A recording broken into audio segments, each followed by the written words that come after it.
রান্নায় ব্যঞ্জন চ্যানেলে আপনাদের স্বাগত।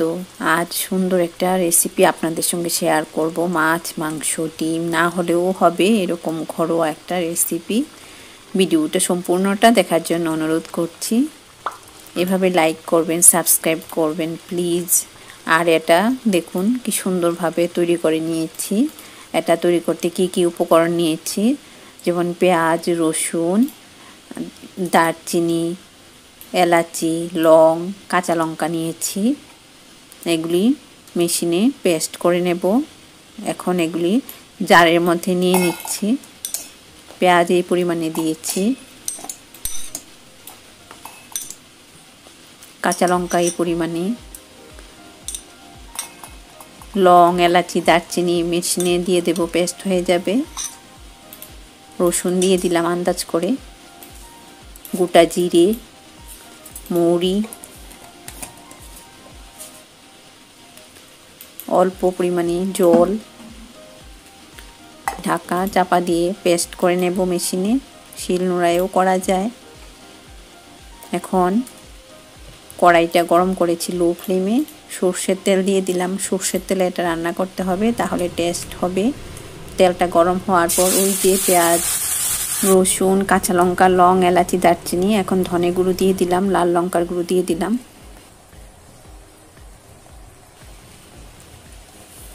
মশলাটা এখানে কষিয়ে নিতে হবে।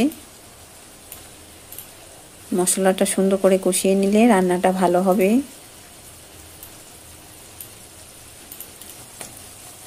এখন এই মশলার মধ্যেই আলুগুলি দিয়ে দিলাম। আলুগুলি এখানে সেদ্ধ হবে।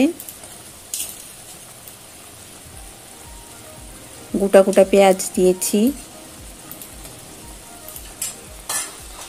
আলু, পেঁয়াজ এখানে সুন্দর করে মিশিয়ে দেব। নুন দিয়ে দিলাম,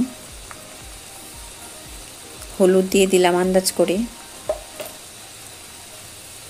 এখন এগুলি মশলাটা কষানো হবে, আর সঙ্গে সঙ্গে আলু আর পেঁয়াজ সেদ্ধ হবে।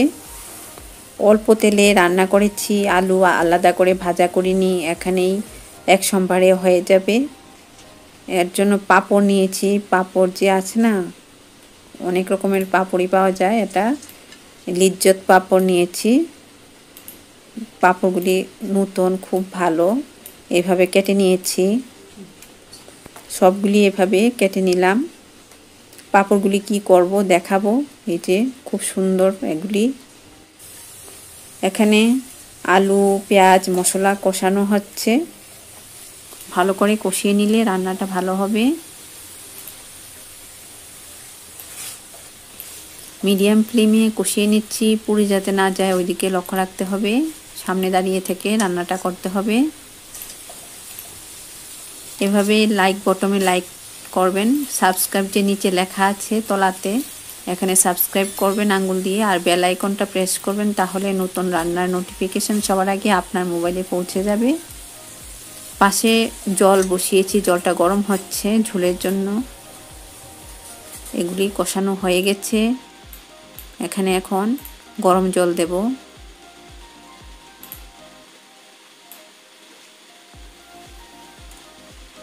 সুন্দর করে গুছিয়ে নিলাম।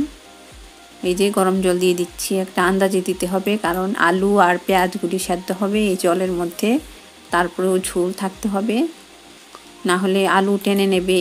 পাঁপড় দেওয়া হবে এখানে, পাঁপড়গুলিও ঝোলটা টেনে নেবে। এর জন্য ঝোলের জন্য জলটা ওইভাবে দিতে হবে যে এগুলি টেনে নেওয়ার পরেও ঝোল থাকবে, ঝোলটা ঘনই হবে। নুন দিয়ে দিলাম, জল দিয়েছি। নুনটা ভালো করে মিশিয়ে দিচ্ছি, হলুদ দিতে হবে না। অল্প তেলে রান্না হচ্ছে, সবার জন্যই ভালো, হার্টের জন্য ভালো। মাঝে মধ্যে অল্প একটু বেশি তেলও খাওয়া যায় প্রয়োজনে। আলুটা সেদ্ধ হয়েছে কিনা দেখে নিচ্ছি।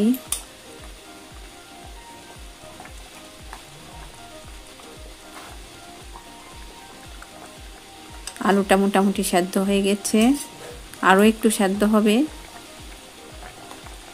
এখন সেদ্ধ হওয়ার পর পাঁপড় যে অর্ধেক করেছিলাম, এই অর্ধেক করা পাঁপড়গুলি দিয়ে দিচ্ছি।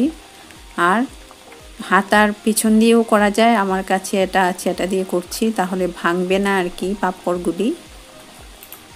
আমি স্প্যাচুলা দিয়ে করছি। সবগুলি পাঁপড় এভাবে দিয়ে দিলাম। এত ভালো লাগবে, বাচ্চারা খেয়ে খুশি হবে, বড়রা খেয়ে খুশি হবে। খুব দারুণ একটা রান্না। এভাবে তৈরি করে নেবেন খুব সহজে। আমার চ্যানেলটা প্লিজ সাবস্ক্রাইব করবেন, লাইক করবেন, শেয়ার করবেন, কমেন্ট করবেন। এভাবে পাঁপড়ের রেসিপি তৈরি করে নিলাম। এই যে কি সুন্দর দেখাচ্ছে, ভাতের সঙ্গে খুব ভালো লাগবে, পরোটার সঙ্গেও ভালো লাগবে। আপনারা সুস্থ থাকুন, ধন্যবাদ।